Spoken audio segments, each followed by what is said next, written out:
Bonjour tout le monde, j'espère que vous allez bien. Je suis contente d'être parmi vous ce midi dans le confort de vos foyers pour vous parler d'agroforesterie. Je me présente, je m'appelle Catherine Richard, je suis diplômée de la maîtrise en agroforesterie à l'Université Laval. Puis aujourd'hui, je vous amène au Sénégal pour vous parler d'un projet de recherche dans lequel j'ai été impliquée au cours des derniers mois. Je vais vous partager mon écran pour que vous puissiez voir un peu ce dont je vous parle.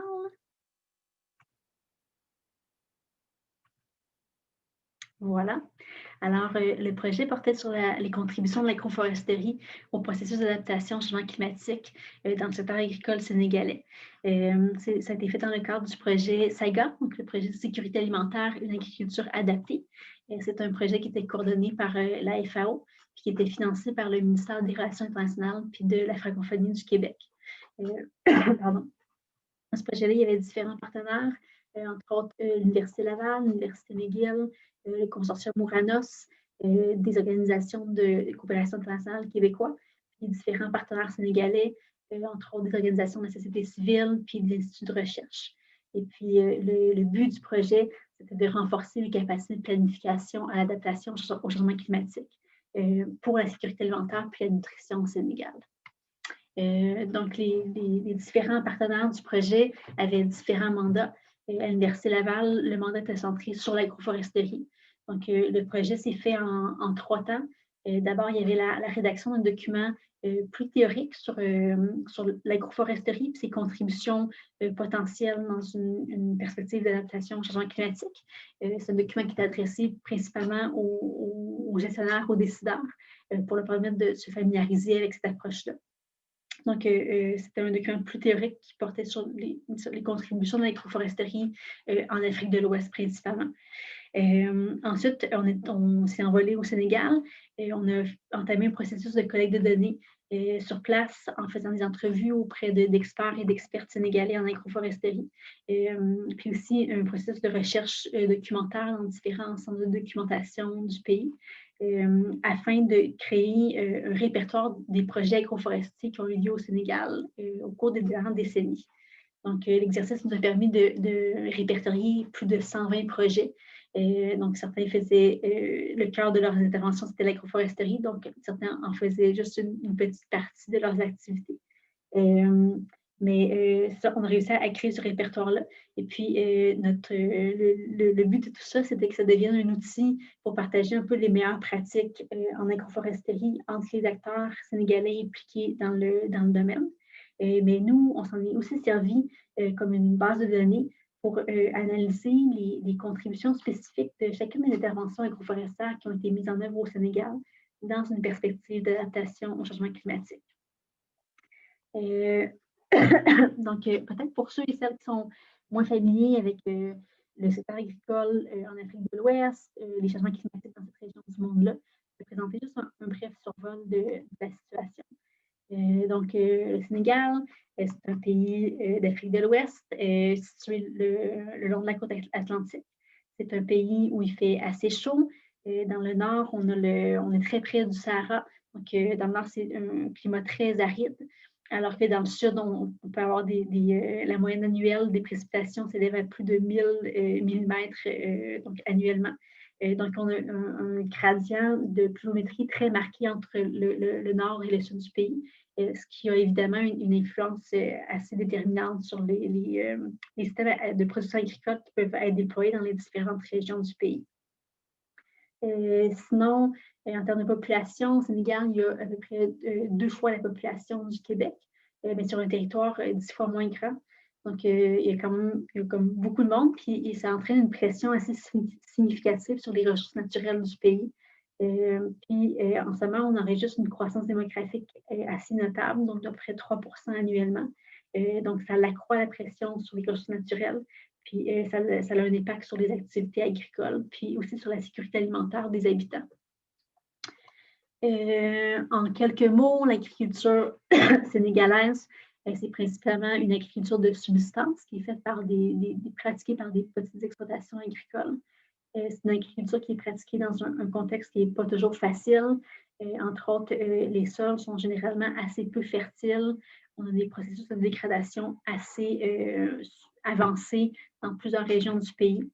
Puis en parallèle à ça, au Sénégal, il y a une saison des pluies unique. Donc, durant l'été, c'est là que les pluies ont lieu.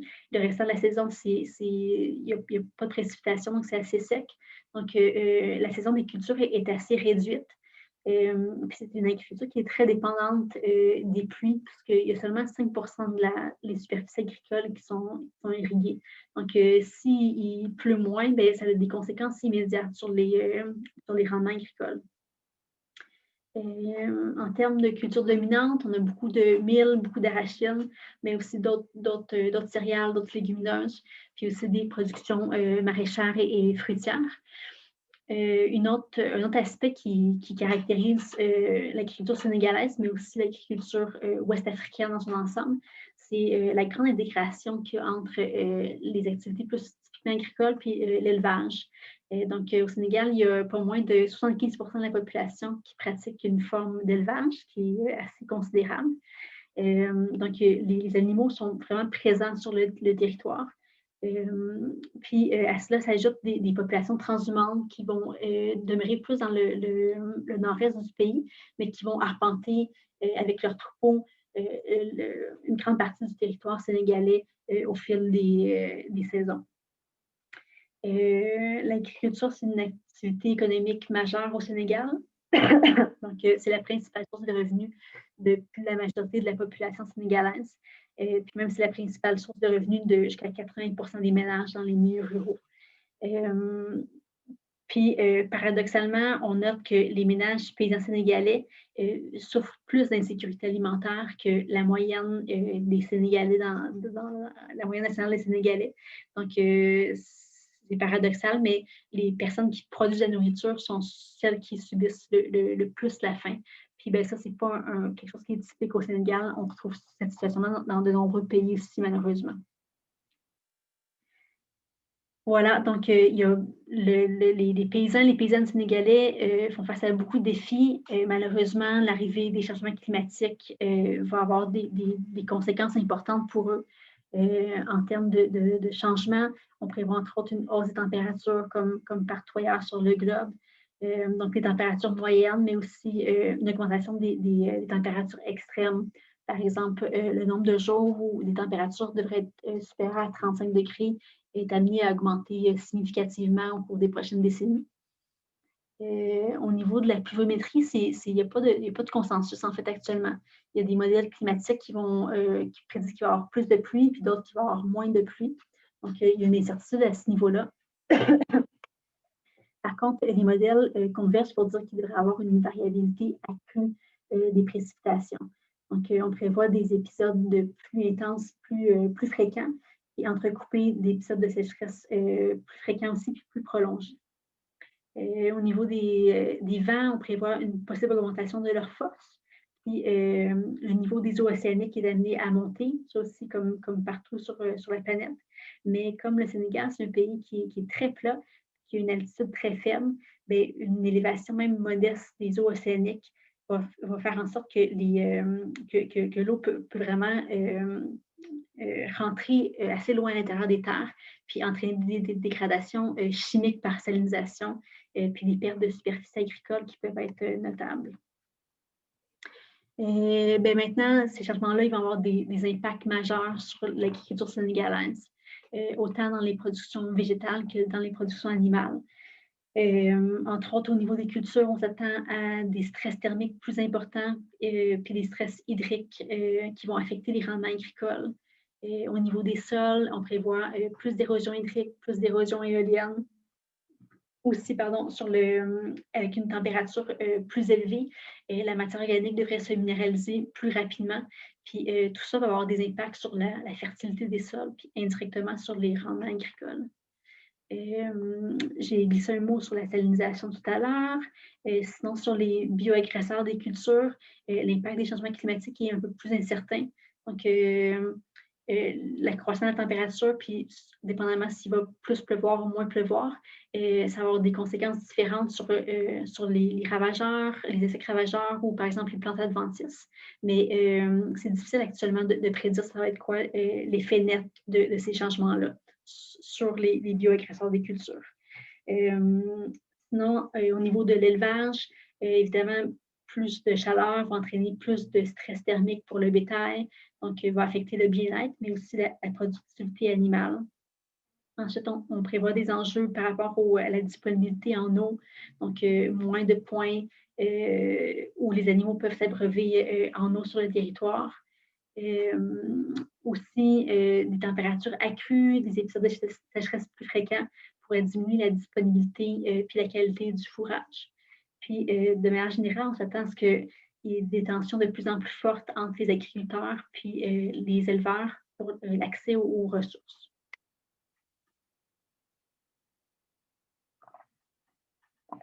Pardon. Donc, il y a ces différents défis-là qui existent. Maintenant, la question que l'Université Laval se posait à travers ce contexte-là, c'est dans quelle mesure est-ce que l'agroforesterie pourrait aider à répondre à ces défis-là? Dans quelle mesure est-ce qu'elle pourrait contribuer à atténuer les changements climatiques en fait, l'impact des changements climatiques? Donc, dans le cadre du projet, on a documenté plusieurs interventions agroforestières qui sont menées au Sénégal. J'aimerais bien vous en parler de chacune d'entre elles, mais ce serait un peu long. Donc, pour l'instant, je vais détailler deux interventions un peu plus en profondeur, même si ça va demeurer être vraiment un survol de ce qu'on a pu faire dans le cadre du projet de recherche. Donc, tout d'abord, un incontournable, c'est les parcs agroforestiers. Donc, ceux qui ont eu la chance de voyager en Afrique de l'Ouest ont certainement vu ce type de système agroforestier-là, qui est aussi comme le paysage dominant, en fait, en Afrique de l'Ouest. Donc, c'est comme vous voyez, c'est des arbres qui sont dispersés au sein des parcelles agricoles. Donc, il n'y a pas vraiment de patron spatial précis, il n'y a pas d'alignement, un truc comme ça. Entre autres, dû au fait que les arbres que vous voyez, par exemple, sur l'image, en grande majorité, ce n'est pas des arbres qui ont été plantés par les paysans ou par les paysannes. C'est des arbres qui poussent spontanément au sein des parcelles. Par contre, c'est là où l'intervention se situe, c'est qu'il y a des arbres qui vont être conservés et d'autres non. Donc, les communautés paysannes vont faire des choix en fonction des espèces qu'elles jugent désirables parce qu'elles apportent des différents produits ou différents services qui leur sont bénéfiques. Donc, vont pouvoir faire le choix de conserver ces espèces-là ou, dans d'autres cas, de tout simplement les couper et s'en servir comme bois de chauffage. Donc, en somme, les gens ont une influence sur ils interviennent en fait sur la composition des espèces au sein des parcelles, mais aussi sur la densité des espèces. Actuellement, c'est un système qui est très, très commun en Afrique de l'Ouest, dans les régions sahéliennes, mais au cours des dernières décennies, on a vraiment noté une dégradation des parcs agroforestiers. Donc, entre autres, la densité est de moins en moins grande. Il y a différentes raisons à ça, entre autres le fait que comme la population en milieu rural, entre autres, augmente, les besoins en bois de cuisson augmentent également. Donc, les arbres peuvent être coupés pour les besoins en bois des gens, mais aussi parce qu'on a valorisé beaucoup dans les dernières décennies des modes de production où l'arbre était jugé indésirable, en fait, aux activités agricoles. Donc, on pourrait dire les services techniques, les autorités pouvaient inciter les populations à couper les arbres pour vraiment juste implanter des cultures. Mais en fait, on se rend compte que dans les parcelles où il n'y a plus du tout d'arbres, il y a différents processus de dégradation qui commencent à être de plus en plus visibles. Puis donc, ce n'est pas nécessairement une manière durable d'utiliser d'exploiter le territoire. Donc, maintenant, je vais vous parler de différents bénéfices que les parcs agroforestiers peuvent apporter dans une perspective d'adaptation face au changement climatique. Tout d'abord, ils ont un impact notable au niveau du microclimat qu'il y a au sein des parcelles. Donc, avoir des arbres dispersés ici et là, ça fait des petites zones de fraîcheur qui peuvent être bénéfiques, particulièrement dans un climat de plus en plus chaud, qui peuvent être bénéfiques pour les cultures. Donc, certaines cultures ne vont pas tolérer des températures trop élevées, seront plus productives à ce moment-là. Donc, avoir des chutes de rendement. Puis aussi pour le bétail. Donc, ça va être fréquent qu'on va observer, comme dans la photo qu'on voit ici, des animaux qui vont aller se rafraîchir à l'ombre des arbres, des parcs agroforestiers, en particulier dans les moments les plus chauds de la journée. Voilà, donc la présence des arbres dans les parcs va vraiment aider à conserver, à un peu balancer la hausse de température, puis à conserver une certaine fraîcheur dans les parcelles. Un autre bénéfice que les parcs sont susceptibles d'apporter, c'est au niveau de la disponibilité en fourrage. Donc, en partie à cause du microclimat qui est créé autour de la canopée des arbres, mais aussi à cause que les arbres ils libèrent leur litière, donc leur feuillage. Il y a beaucoup d'espèces à chaque année, ils vont perdre leur feuillage. Le feuillage va se décomposer au sol, ce qui va apporter des nutriments pour les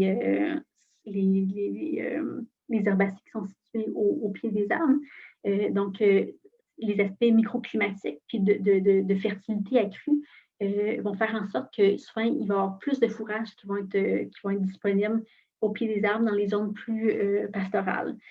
Par exemple, une étude qui a été menée dans le nord du pays qui disait que sous 12 espèces arborées qui sont très fréquentes dans cette zone-là, il peut y avoir 2 à 5 fois plus de biomasse herbacée que dans des zones dépourvues d'arbres. Ça d'une part, puis d'autre part, quand la saison sèche commence, les pâturages s'assèchent progressivement, puis à un moment donné, le bétail n'a plus de nourriture. Mais ce qui a été observé, c'est que sous la canopée des arbres, le couvert herbacé est maintenu plus longtemps, entre autres à cause de l'ombre. Donc, il y a une disponibilité fourragère accrue dans les parcs agroforestiers. Donc, on a vraiment intérêt à conserver une densité d'arbres assez significative dans les parcs pour garantir la productivité animale. Pardon. Un autre avantage que les parcs peuvent apporter dans une optique d'adaptation face au changement climatique, c'est au niveau de la gestion des ravageurs. Donc, il y a une étude qui a été publiée il y a environ 2 ans, qui a été conduite dans le bassin arachidier au Sénégal, et qui étudiait l'impact de la densité d'arbres puis de la diversité du paysage en général sur la présence d'un ravageur du mil, qui est cette petite chenille qu'on voit sur la photo, qui s'appelle la mineuse de l'épi du mil, et puis que c'est un insecte qui occasionne des dommages assez importants dans cette culture-là. Puis en fait, les chercheurs se sont rendus compte qu'une densité d'arbres accrue, puis une diversité paysagère plus importante, ça avait un effet favorable sur la régulation de ce ravageur-là. Puis pourquoi? C'est à cause que c'est les arbres et puis les différentes zones semi-naturelles, ça crée des habitats qui sont favorables pour des prédateurs de ce ravageur-là. Que ce soit des insectes prédateurs ou des chauves-souris, certains insectes insectivores. Donc, en somme, la présence des arbres aide à réguler la présence de ce ravageur-là. Puis l'étude est portée sur cet insecte-là en particulier, mais on peut penser que ça pourrait être le cas pour d'autres ravageurs des cultures. Donc, il y a plusieurs études qui restent à être menées à ce niveau-là.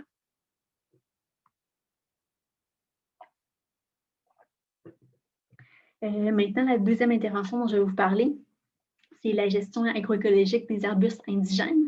Donc, contrairement au parc agroforestier, qui est une approche séculaire, qui est pratiquée depuis très, très longtemps par les paysans et les paysannes sénégalais, la gestion agroécologique des arbustes indigènes, c'est une approche relativement nouvelle qui a été en fait étudiée au Sénégal par une équipe de recherche au cours des 15 dernières années.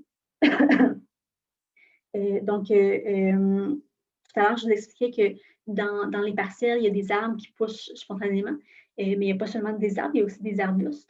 Donc, comme on voit sur la photo de gauche ici, il y a différentes espèces d'arbustes qui croissent spontanément. Pardon.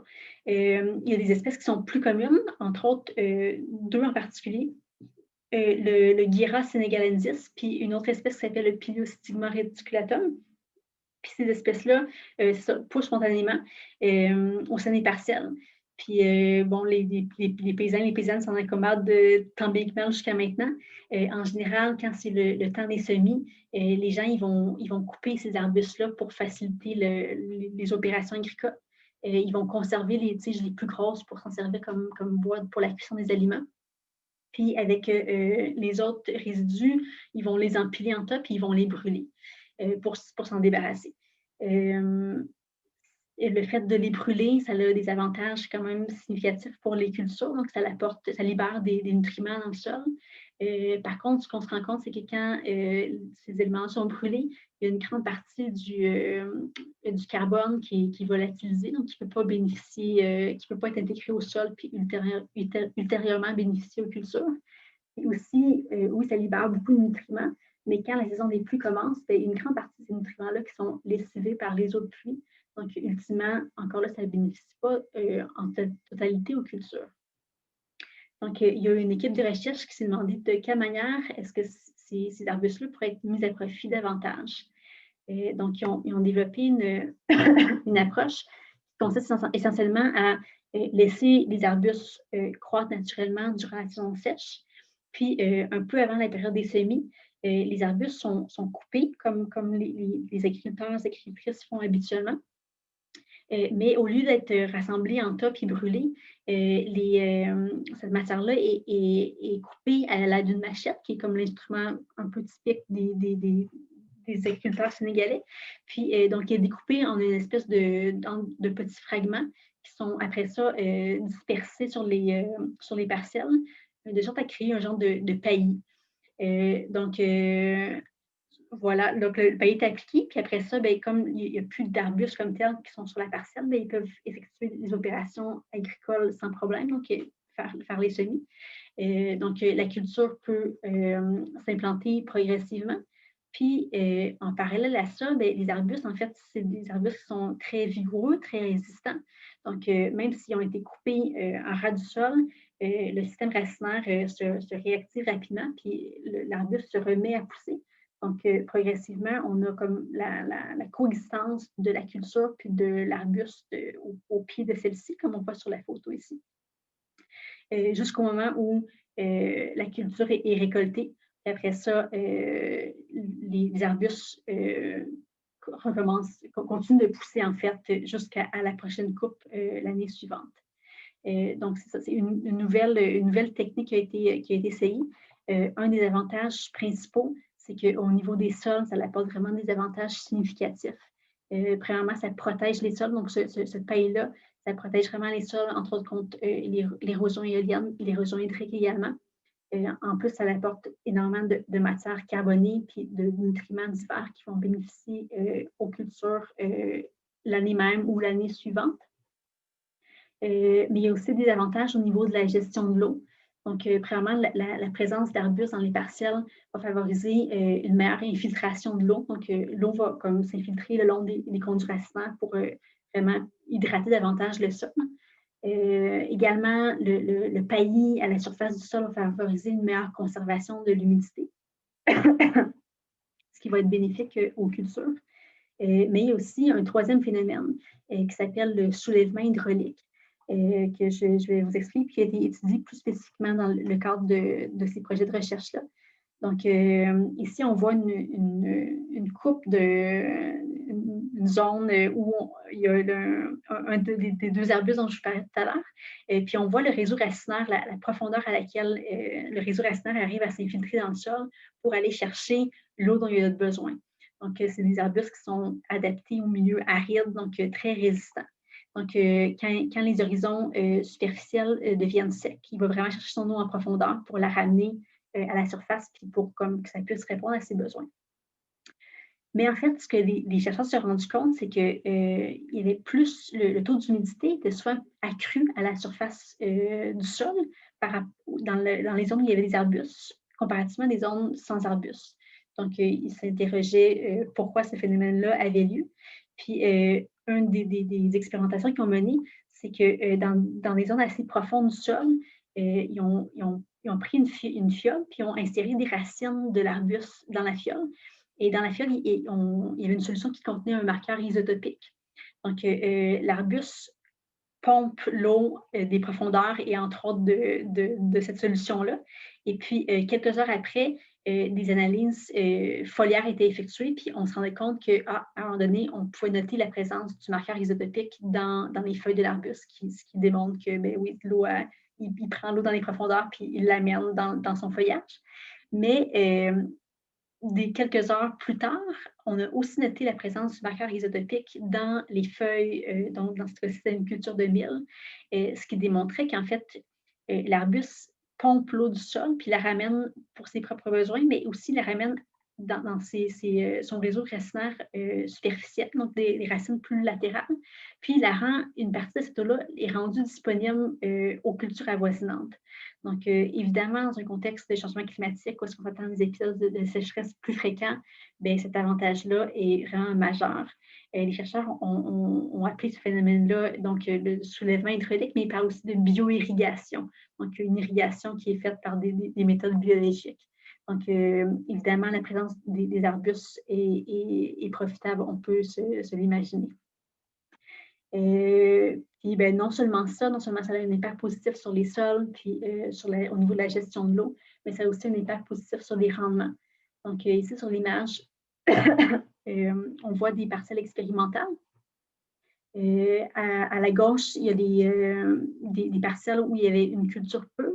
Donc les arbustes qui étaient naturellement présents ont été carrément dessouchés pour avoir une culture où il n'y a absolument aucun arbuste. Puis, à l'inverse, sur la parcelle de droite, on a laissé des arbustes naturels présents, mais en plus, on en a intégré d'autres pour avoir une densité d'arbustes accrue. Et on a comparé les rendements des deux parcelles. Puis, on s'est rendu compte que les parcelles où il y avait le pilostigma ou le guéra, le rendement des cultures était significativement accru.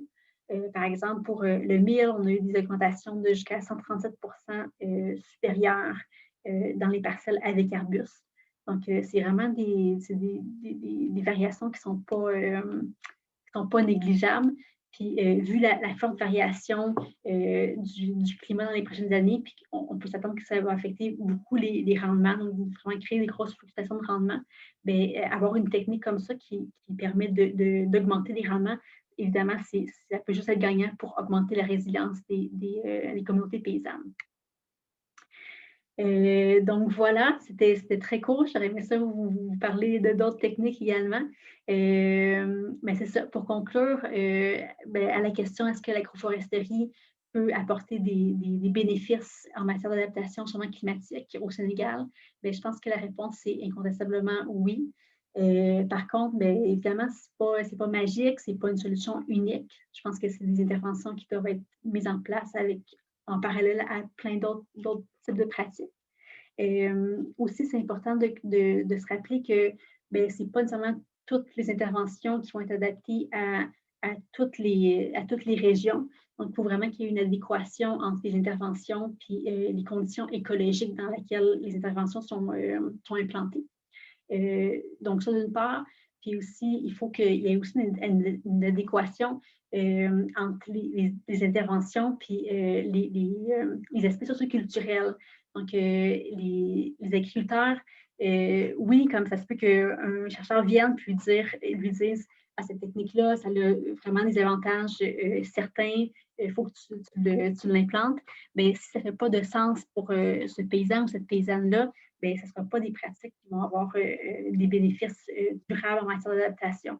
Donc, je pense qu'il faut vraiment qu'il y ait une collaboration étroite entre les communautés du milieu de la recherche, les agents de développement puis les communautés paysannes pour apporter une réelle durabilité de l'agroforesterie puis qu'elle puisse offrir ses pleins bénéfices en termes d'adaptation au changement climatique. Donc, voilà quelques références que j'ai citées durant la présentation. Puis sinon, pour conclure, quelques remerciements. Donc, j'aimerais remercier la Chaire en développement international de l'Université Laval qui m'a donné la chance de participer à ce projet de recherche-là, mais qui m'a aussi offert des bourses pour mener le projet à terme. Ensuite, j'aimerais aussi remercier l'Institut EDS qui m'a aussi offert une bourse pour compléter mon essai. Puis je remercie aussi Victor Bérubé-Giroir, Eladji Alioune Badarassé et Pauline Lézard qui sont venus avec moi au Sénégal puis avec qui on avait eu bien du plaisir puis qui ont grandement contribué au projet. Puis finalement, Jean Bonneville et Alain Olivier, avec qui j'ai travaillé étroitement durant les derniers mois. Donc, merci à eux, merci à vous de votre écoute. Puis, ben, j'espère pouvoir vous retrouver l'année prochaine pour, en vrai cette fois-ci, pour la prochaine édition du colloque en agroforesterie. Donc, merci beaucoup, puis à bientôt.